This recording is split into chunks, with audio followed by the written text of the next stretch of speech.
Welcome everyone to this video in the series coordination compound. अब तक हम लोग कोऑर्डिनेशन कंपाउंड के बारे में काफ़ी चीज़ें स्टडी कर चुके हैं। हम लोग ने देखा इसका स्ट्रक्चर, कोऑर्डिनेशन कंपाउंड के पार्ट्स क्या होते हैं, सेंट्रल मेटल एटम क्या होता है, लिगेंड्स क्या होते हैं, इसके नॉमेनक्लेचर किस तरीके से होता है।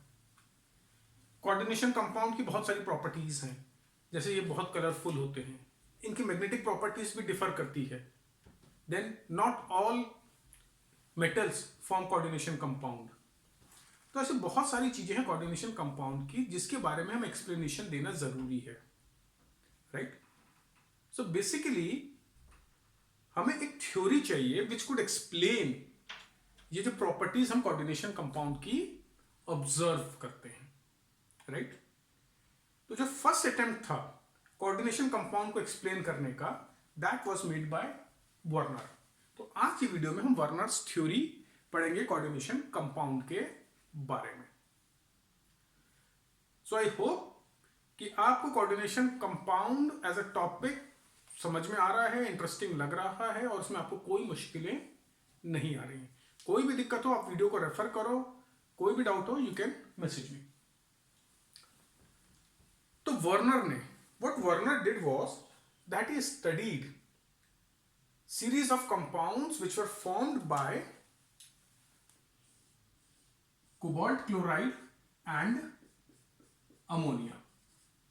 See, basically compounds like cobalt chloride dot 6NH3, then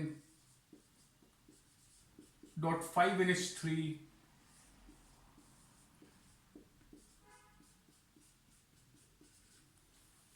like this. And what he did was कि उसने इन चीजों को रिएक्ट कराया with AgNO3 and he got precipitate of silver chloride, ठीक है। बट इंटरेस्टिंग बात जो उसने नोट करी वाज कि जब उसने इस कंपाउंड को रिएक्ट करवाया तो he got 3 moles of AgCl per mole of this compound.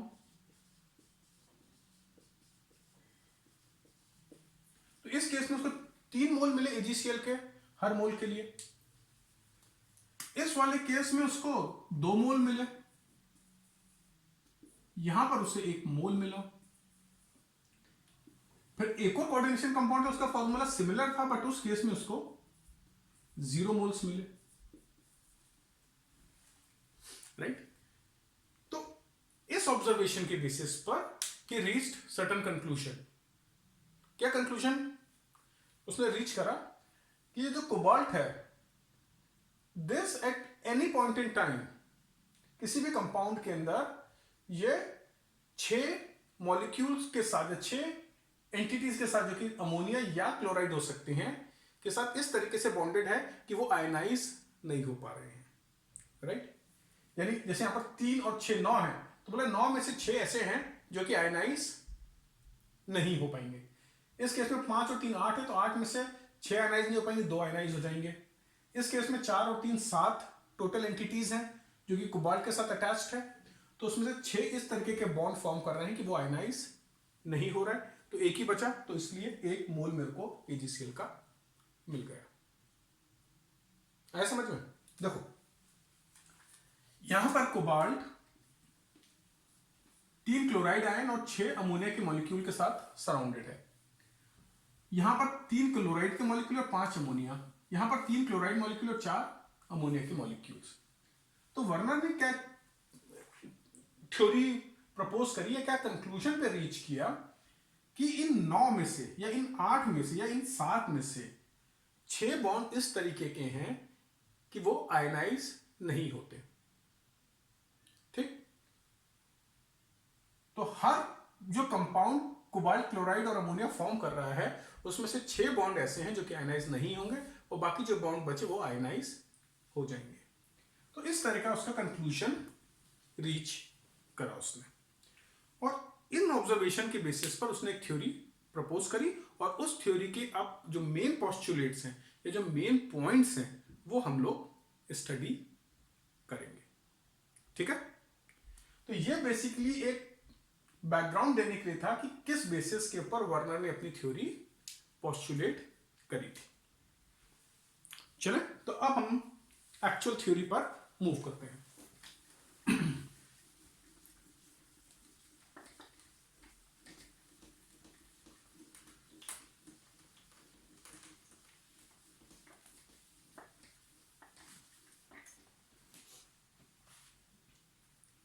So the first point जो वर्नर ने बोला वो ये कि जो मेटल एटम होता है, जो सेंट्रल मेटल एटम होता है कोऑर्डिनेशन कंपाउंड के अंदर, it shows two kind of valencies.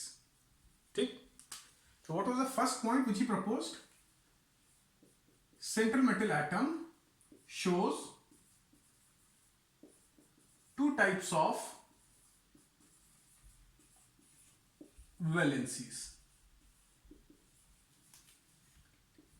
which he called as primary valency and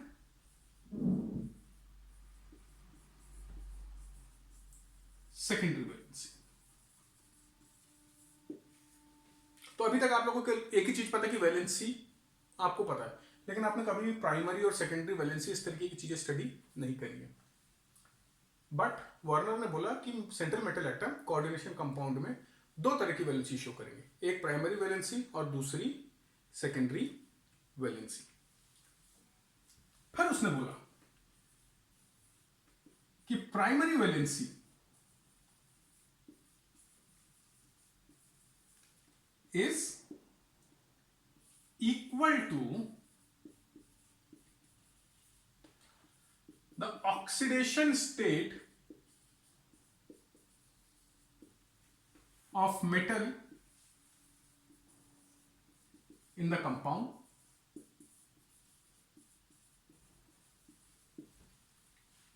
क्या बोला कि जो कोऑर्डिनेशन कंपाउंड है उसमें जो सेंट्रल मेटल एटम है उसकी जो ऑक्सीडेशन स्टेट है या उसका जो ऑक्सीडेशन नंबर है वो उसकी प्राइमरी वैलेंसी के बराबर होता है। ये चीजें अभी हम एग्जांपल लेंगे कंपाउंड का, उसमें एक एक करके सारे पॉइंट्स कवर करेंगे। ठीक है, पहले हम इनको इसके पोस्टुलेट स्टडी कर लेते हैं, उसके बाद एग्जांपल में हम सबको स्टडी करेंगे। Further is said that this primary valency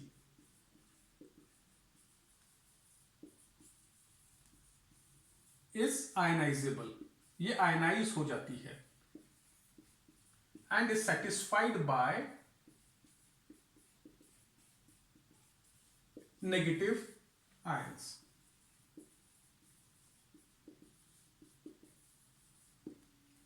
obvious है ये पॉइंट कि अगर आपका मेटल एटम होगा तो वो पॉजिटिव वैलेंसी ही शो करेगा, and that can be satisfied only by negative ions. Sodium chloride के साथ ही कंबाइन कर सकता है ना, सोडियम पोटेशियम के साथ तो कंबाइन नहीं कर सकता। तो सोडियम की अगर +1 वैलेंसी है तो एक नेगेटिव आयन उसकी वैलेंसी को सेटिस्फाई कर सकता है। सेम लॉजिक कि primary valency is ionizable and is satisfied by negative ion. Then is said the secondary valency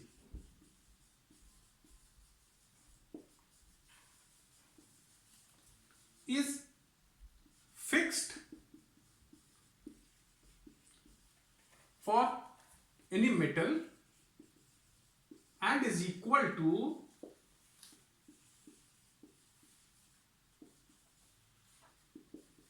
its coordination number in the compound।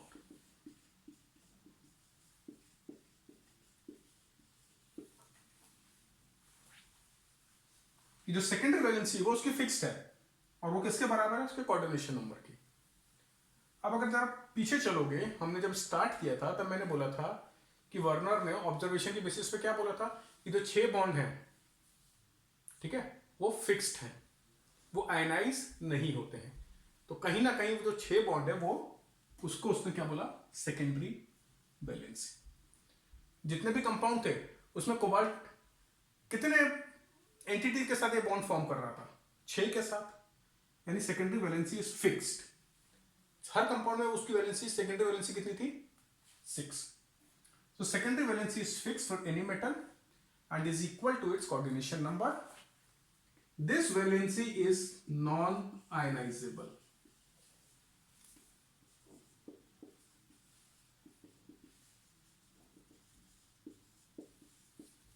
Again वापस कोबाल्ट क्लोराइड अमोनिया के example पे देखो, उसके अंदर वर्नर ने यही कंक्लूजन पर रीच किया था ना कि जो 6 बॉन्ड कोबाल्ट फॉर्म कर रहा है इधर विद अमोनिया और क्लोरीन, वो आयनाइज नहीं हो रहे हैं, राइट?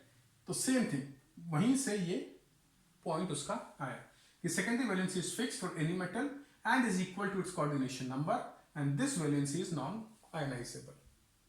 कोऑर्डिनेशन नंबर हम ऑलरेडी प्रीवियस वीडियोस में स्टडी कर चुके हैं, वापस जब हम एग्जांपल देखेंगे तो उसके हम फिर से इस चीज को टच करेंगे। फिफ्थ पॉइंट, सेकेंडरी वैलेंसी या सेकेंडरी लिंकेज बोल देते हैं।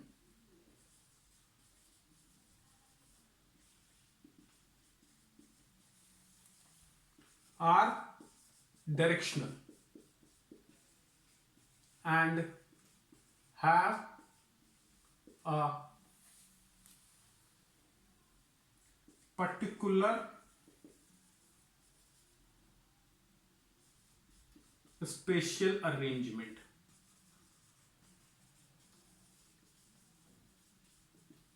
और यहां पर this is non-directional.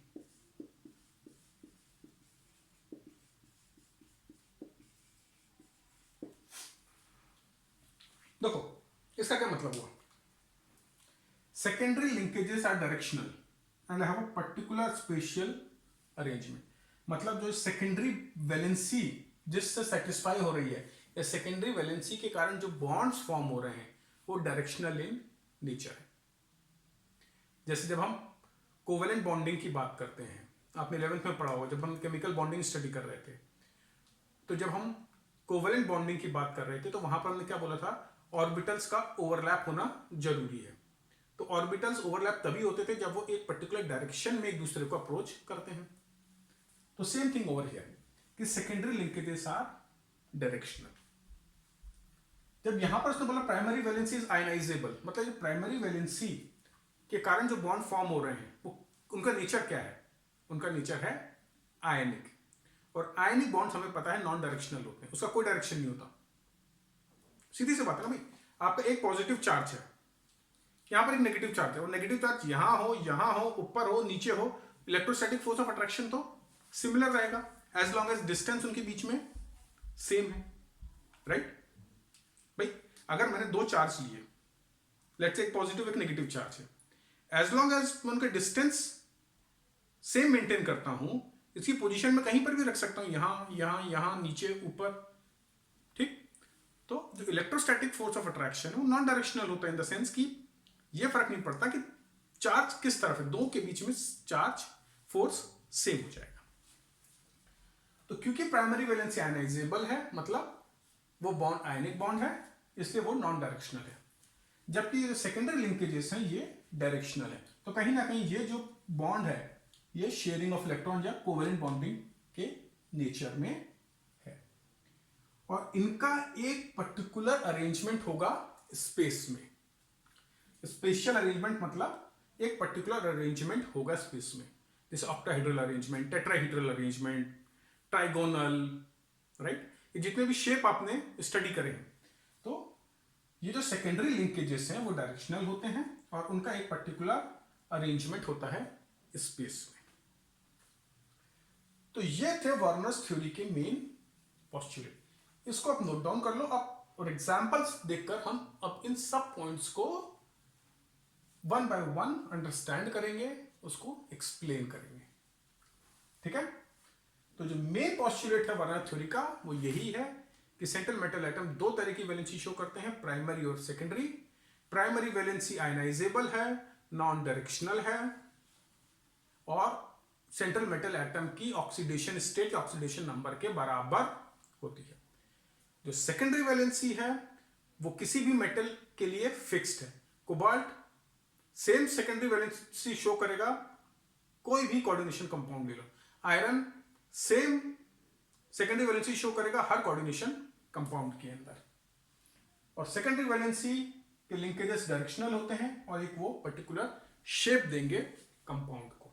तो primary valency is not responsible for shape, secondary valency is responsible for the shape of coordination compound. ठीक है, क्लियर है इतना? आई एम श्योर कि अभी भी कुछ डाउट्स होंगे, काफी चीजें अनक्लियर होंगी या हेजी होंगी, तो जब हम एग्जांपल्स देखेंगे तो सारी चीजें क्लियर होती चली जाएगी। ठीक है, इसको नोट करो।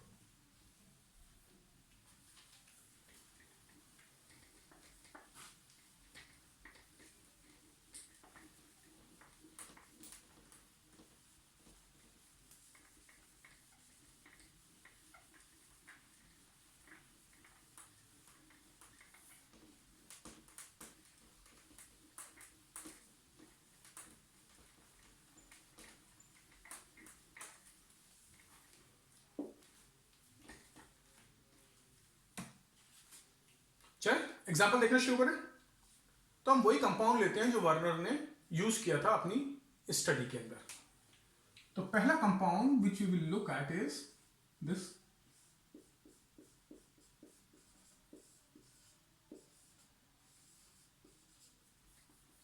ठीक है, हेक्साअमीन कोबाल्ट 3 क्लोराइड। अब इस कंपाउंड को देखो। अब हम अंडरस्टैंड करते हैं इस कंपाउंड में जो कोबाल्ट है ये सेंट्रल मेटल एटम है, तो इसकी प्राइमरी वैलेंसी क्या है और इसकी सेकेंडरी वैलेंसी क्या। ठीक है, तो प्राइमरी वैलेंसी क्या होती थी? प्राइमरी वैलेंसी हमने बोला था is equal to oxidation number या ऑक्सीडेशन स्टेट। तो हमने लास्ट वीडियो में भी देखा था ऑक्सीडेशन नंबर किस तरीके से कैलकुलेट करते हैं। एक बार फिर से देखते हैं और ऑक्सीडेशन नंबर इसकी निकालने की कोशिश करते हैं, which will give us primary valency of cobalt. तो ये जो लिगेंड है अमीन, ये हमें पता है न्यूट्रल लिगेंड है, इसके ऊपर कोई चार्ज नहीं होता। लेट्स से कोबाल्ट की ऑक्सीडेशन स्टेट X है, अमीन की 0, क्लोराइड पे -1 चार्ज होता है, तो प्लस, और कितने एटम है क्लोराइड, कितने आयन है क्लोराइन के? 3, और ये पूरा कंपाउंड इलेक्ट्रिकली न्यूट्रल है, तो total oxidation, sum of oxidation number will be 0। तो this mean X - 3 is equal to 0 और X इज इक्वल टू 3। ठीक है, तो इसका मतलब है कि oxidation number of cobalt is 3, so this will be equal to its primary valency। ठीक है, और इसकी प्राइमरी वैलेंसी कौन सेटिस्फाई कर रहा है? ये नेगेटिव क्लोराइड आयन। 3 इसकी प्राइमरी वैलेंसी, तो 3 क्लोराइड आयन के साथ बॉन्ड फॉर्म करके उसकी प्राइमरी वैलेंसी सेटिस्फाई हो रही है। ठीक है, ना? अब सेकेंडरी वैलेंसी देखो। सेकेंडरी वैलेंसी किसके बराबर थी? Coordination number. और कोऑर्डिनेशन नंबर किसके बराबर होता है? Number of bonds formed by ligand.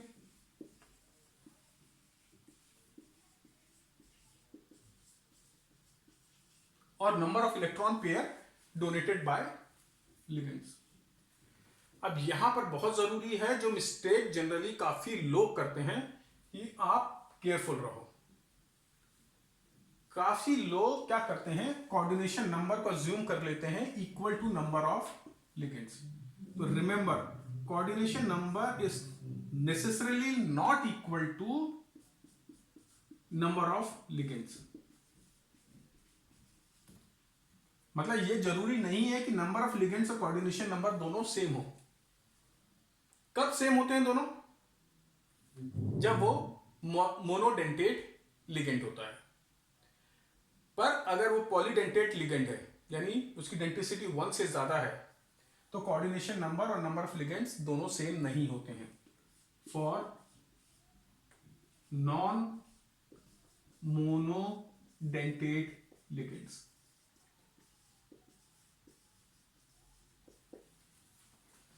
ठीक है, मोनोडेंटेट लिगेंड के लिए कोऑर्डिनेशन नंबर और नंबर ऑफ लिगेंड सेम है, बट नॉन मोनोडेंटेट लिगेंड्स के लिए वो सेम नहीं होते हैं। coordination number in general is equal to number of ligands into denticity. यानी बाइडेंटेट होगा तो number of ligands into 2, tridentate है तो number of ligands into 3, right, so on and so fourth. Clear है ना? तो सेकेंडरी वैलेंसी कोऑर्डिनेशन नंबर के बराबर होती है और कोऑर्डिनेशन नंबर होता है number of ligands into denticity. अगर मोनोडेंटेट है तो 1 हो जाएगा, तो उस केस में नंबर ऑफ लिगेंड्स और कोऑर्डिनेशन नंबर सेम होते हैं। अब देखते हैं हम अमीन। जब हम अमीन हमने लिगेंड स्टडी किया था तब हमने स्टडी किया था कि एक मोनोडेंटेट लिगेंड होता है, तो यानी इसकी डेंटिसिटी 1 है, तो उसका कोऑर्डिनेशन नंबर कितना हो जाएगा 6 into 1 which is equal to 6। तो विच बेसिकली मीन कि इस कंपाउंड में कोबाल्ट का सेकेंडरी वैलेंसी कितनी आ रही है 6। इस कंपाउंड में क्या, हर कंपाउंड में कोबाल्ट की सेकेंडरी वैलेंसी क्या होगी 6 ही होगी, क्योंकि ये पोस्टुलेट भी था कि किसी भी सेंट्रल मेटल एटम की सेकेंडरी वैलेंसी हर कंपाउंड में फिक्स्ड होती है। तो कोबाल्ट कोई भी कोऑर्डिनेशन कंपाउंड देखोगे तो उसकी सेकेंडरी वैलेंसी 6 ही होगी, ठीक। तो इस केस में कोबाल्ट की सेकेंडरी वैलेंसी है 6, प्राइमरी वैलेंसी है 3। प्राइमरी वैलेंसी सेटिस्फाई हो रही है क्लोराइड के द्वारा और सेकेंडरी वैलेंसी सेटिस्फाई कर रहा है अमोनिया। लास्ट पॉइंट, हमने बोला था प्राइमरी वैलेंसी आयनाइजेबल होती है, तो प्राइमरी वैलेंसी कौन सेटिस्फाई कर रहा है क्लोराइड, 3 है। तो एक्चुअली जब तुम इसका एक्वस सॉल्यूशन लोगे तो ये पार्ट तो नॉन आयनाइजेबल है, ठीक है ना, ये पार्ट नॉन आयनाइजेबल है, ये आयनाइज होगा, तो ये आयनाइज करके हमें क्या देगा, एक आयन मिलेगा हमें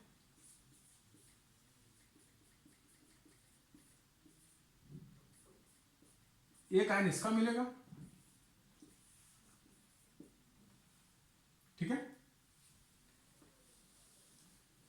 और 3 आयन Cl माइनस के मिलेंगे। तो टोटल कितने आयन मिल रहे हैं आपको 4 आयन्स। याद रखो कि जो ये कोऑर्डिनेशन कॉम्प्लेक्स है ये नॉन आयनाइजेबल होता है, यही तो डिफरेंस है डबल सॉल्ट और कोऑर्डिनेशन कंपाउंड के अंदर,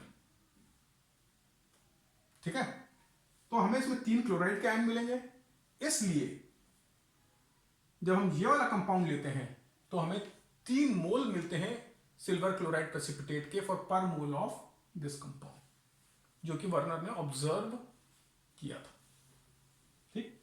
ये वाली सेकेंडरी वैलेंसी है तो ये सेटिस्फाइड, ये आयनाइजेबल नहीं है, ये नॉन आयनाइजेबल है, ठीक है। समझ में आ गया सबको, क्लियर है? अब एक और चीज देख लेते हैं यहां पर कि इसको हम रिप्रेजेंट कैसे करते हैं, मतलब इसका अगर हमें फिगर बनाना हो, डायग्राम बनाना तो कैसे बनाएंगे। तो सेंट्रल एटम बीच में दिखाते हैं और जितनी भी सेकेंडरी लिंकेजेस हैं उसको हम दिखाते हैं बोल्ड लाइन से।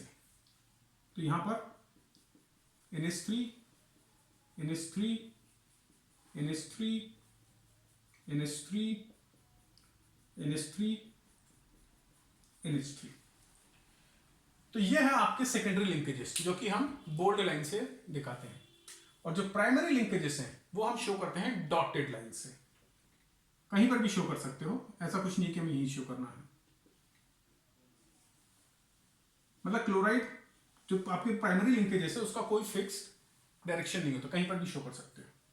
तो इस तरीके से ये हमारा कंपाउंड बन जाता है। यहां पर एक कोबाल्ट सेंट्रल मेटल एटम है, ये सारी जो बोल्ड लाइन है ये आपकी सेकेंडरी लिंकेजेस हैं, और जो डॉटेड लाइन है ये आपकी primary linkages. Clear? Oxidation number हमने कैलकुलेट किया, कोबाल्ट का 3 आया तो वो उसकी प्राइमरी वैलेंसी हो गई। कोऑर्डिनेशन नंबर हमने कैलकुलेट किया 6 आया, वो उसकी सेकेंडरी वैलेंसी हो गई। सेकेंडरी वैलेंसी अमोनिया सेटिस्फाई कर रहा है और प्राइमरी वैलेंसी क्लोरीन सेटिस्फाई कर रहा है। Clear? Let's look at another example. We look at 2 or 3 examples so that this Werner's theory is clear to you. बहुत सिंपल थ्योरी है, कुछ नहीं है इसके अंदर, केवल कॉन्सेप्ट हमें पता होना चाहिए प्राइमरी वैलेंसी और सेकेंडरी वैलेंसी का, और हमें पता होना चाहिए ऑक्सीडेशन नंबर कैसे कैलकुलेट करते हैं, जो कि आप 11 से कैलकुलेट करते हो, तो आई एम श्योर आपको कोई दिक्कत होगी नहीं इसके अंदर। और नेक्स्ट चीज है कोऑर्डिनेशन नंबर कैलकुलेट करना, वो मैंने आपको बता ही दिया है, नंबर ऑफ लिगेंड्स को मल्टीप्लाई कर दो उसकी डेंसिटी से। और आप सबको पता है कि बाइडेंटेट लिगेंड्स कौन कौन से हैं, ट्राइडेंटेट लिगेंड्स कौन कौन से हैं। मुश्किल से 4-5 ही लिगेंड्स हैं जो कि बाइडेंटेट रहते हैं, बाकी सब तो आपके मोनोडेंटेट के अंदर ही आ जाते हैं। तो वो चीज आपको पता होनी चाहिए थी। अगर नहीं पता है तो आप क्लासिफिकेशन ऑफ लिगेंड्स वाला वीडियो फिर से देख लो।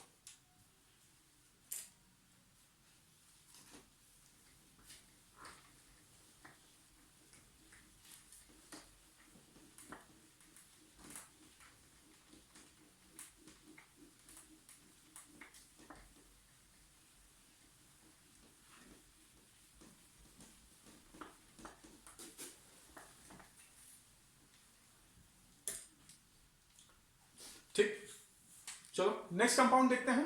Again the one used by Werner,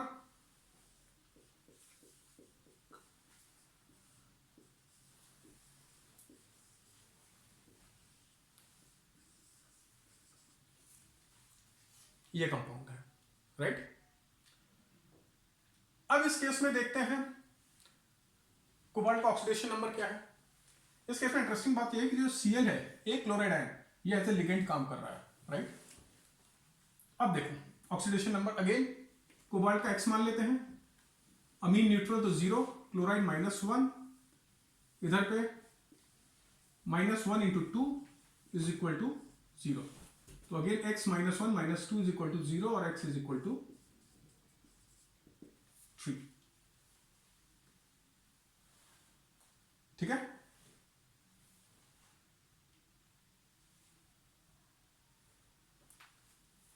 तो प्राइमरी वैलेंसी कितनी हो गई, 3 हो गई। सेकेंडरी वैलेंसी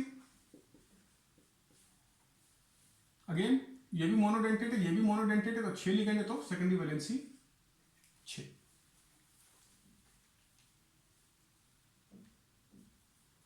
क्लियर है। बट इस केस में क्या हो रहा है कि क्योंकि ये पार्ट आपका क्या है, नॉन आयनाइजेबल है, तो एक क्लोराइड आयन जो है वो आयनाइज नहीं होगा।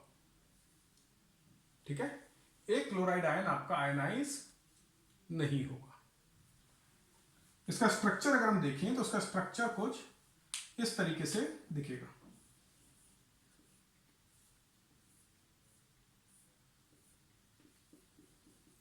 तो इसमें तो कोई दिक्कत नहीं है।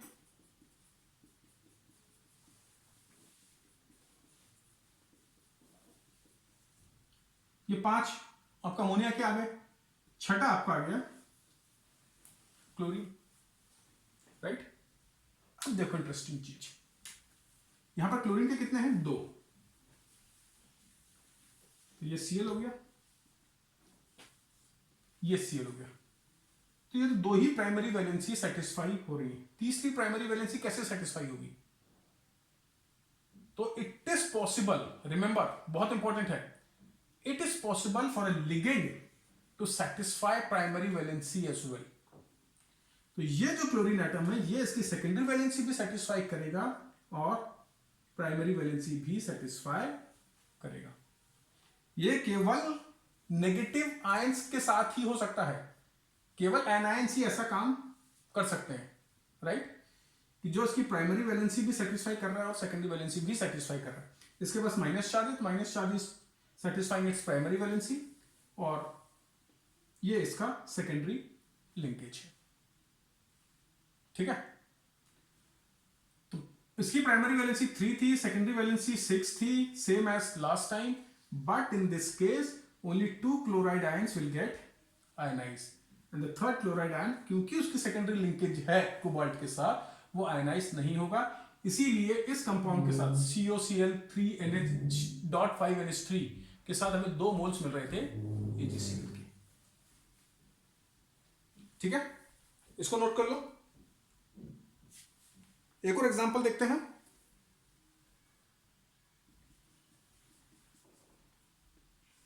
कोबाल्ट का ही देखते हैं।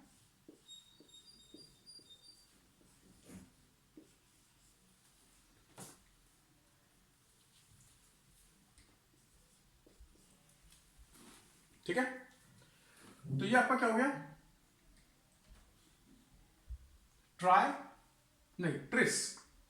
Tris ethane 1,2 डाइअमीन cobalt 3। अगेन देखो ऑक्सीडेशन नंबर, इसका सबसे पहले ऑक्सीडेशन नंबर निकालें, X ये न्यूट्रल होता है 0। अब ये पूरा का पूरा चार्ज एंटिटी आयन है, तो सम ऑफ ऑक्सीडेशन नंबर किसके बराबर हो जाएगा, चार्ज के बराबर। तो कोबाल्ट का ऑक्सीडेशन नंबर कितना आ गया, 3। That means primary valency is equal to 3। अब सेकेंडरी वैलेंसी तो हमने पढ़ा, ये फिक्स्ड होती है हर जगह, तो इस केस में भी फिक्स्ड होगी। तो 6 कैसे आ रही है, जो आपका इथाइलिन डाइअमीन है, इथेन 1,2 डाइअमीन है, ये एक बाइडेंटेट लिगेंड है, तो इसका कोऑर्डिनेशन नंबर क्या हो जाएगा, 3 लिगेंड्स है, बाइडेंटेट है तो 2। तो अगेन कोबाल्ट की प्राइमरी वैलेंसी 3 है और सेकेंडरी वैलेंसी 6 है। आपको जरूरी नहीं है कि हर कंपाउंड के अंदर ही कोबाल्ट की प्राइमरी वैलेंसी 3 मिले, जो हमने एग्जांपल है उन सब में 3 आ रही है तो आ रही है, ठीक है। तो इस तरीके से आप प्राइमरी वैलेंसी निकाल सकते हो और सेकेंडरी वैलेंसी निकाल सकते हो। एक और एग्जांपल देख लेते हैं, इस बार हम एग्जांपल लेते हैं, लेट्स से Fe F6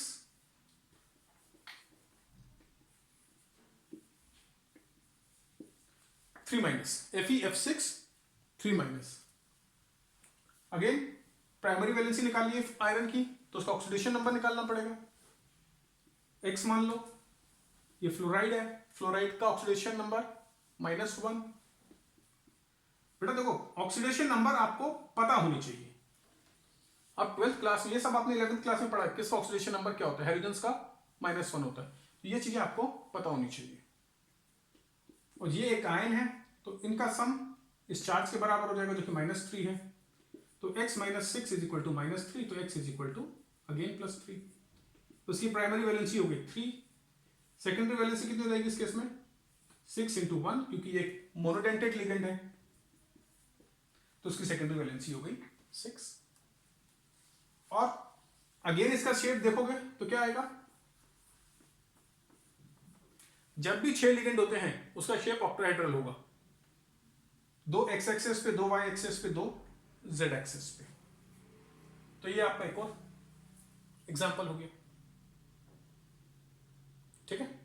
ये वाला पूरा का पूरा पार्ट नॉन आयनाइजेबल है। अब जो भी आयन इसको सेटिस्फाई करेगा वो आयनाइज हो जाएगा, 3 आयन वो देगा, 1 आयन इसका मिलेगा। क्लियर, इसको नोट करो और एक दो एग्जांपल और हम देख लेते हैं।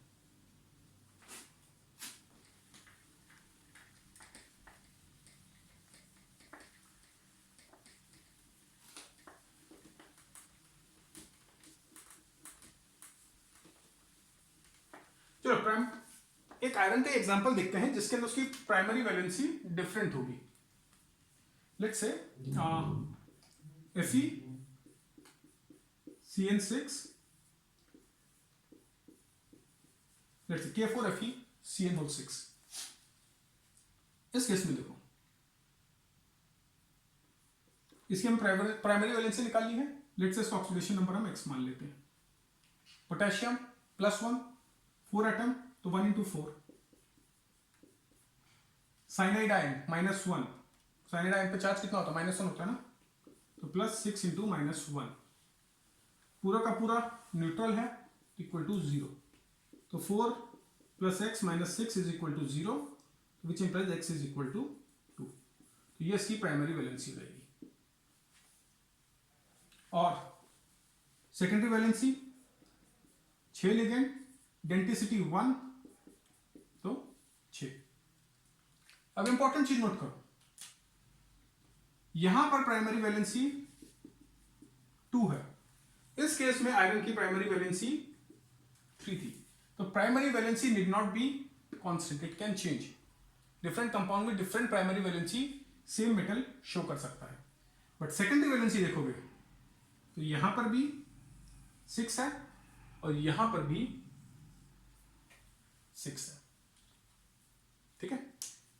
तो सेकेंडरी वैलेंसी फिक्स रहेगी, भले ही कोई भी compound central metal atom form कर रहा हो। यहां पर दूसरा कंपाउंड तो यहां पर दूसरा था, पर सेकेंडरी वैलेंसी फिक्स्ड है। Primary valency is equal to oxidation state and it can change. Clear इतना? तो ये वार्नर्स थ्योरी के बारे में आपको बस इतना ही पता होना चाहिए। वार्नर्स थ्योरी की दो तीन ही मेन चीजें हैं, प्राइमरी वैलेंसी, सेकेंडरी वैलेंसी का कॉन्सेप्ट है और कुछ नहीं है। इतना याद रखो आप कि प्राइमरी वैलेंसी आयनाइजेबल होती है, नॉन डायरेक्शनल होती है and it is equal to oxidation state. Secondary valency non ionisable होती है, डायरेक्शनल होगी और it is fixed for a central metal atom. Primary valency non directional, secondary valency directional. तो secondary valency determine करती है shape. चलो अब finally हम कंक्लूड करते हैं by looking at some of the drawbacks of Werner's theory. देखो ये पहला अटेम्प्ट था, काफी अच्छा अटेम्प्ट था, बट इसके कुछ ड्रॉबैक्स हैं। पहला ड्रॉबैक, कुड नॉट एक्सप्लेन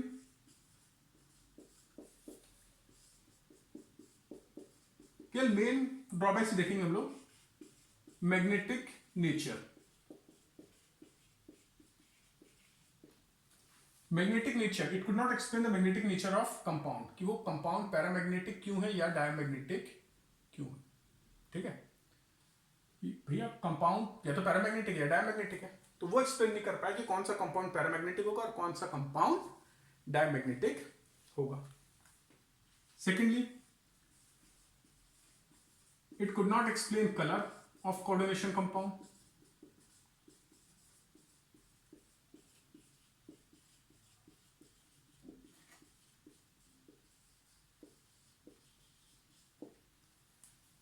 ठीक है कि किसी कोऑर्डिनेशन कंपाउंड का कलर रेड है, किसी का ब्लू है, ऐसा क्यों है।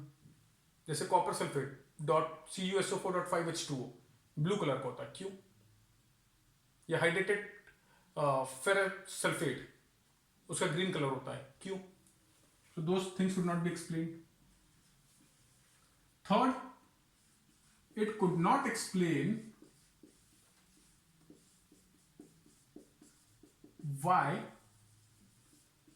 only certain metals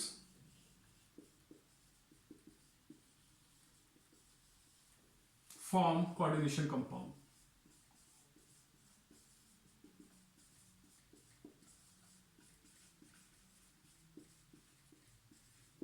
तो coordination compound mainly transition elements form करते हैं, ट्रांजिशन मेटल्स फॉर्म करते हैं, ये हमें पता है, लेकिन वर्नर्स थ्योरी के बेसिस पर हम एक्सप्लेन नहीं कर सकते कि ऐसा क्यों हो रहा है, क्यों केवल ट्रांजिशन मेटल्स ही फॉर्म कर पा रहे हैं और उसमें से भी कुछ ट्रांजिशन मेटल्स नहीं फॉर्म करते हैं, why. It could not explain stability.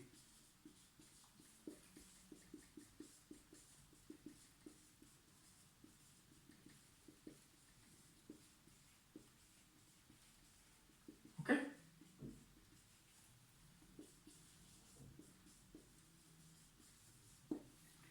so these are some of the drawbacks of Werner's theory.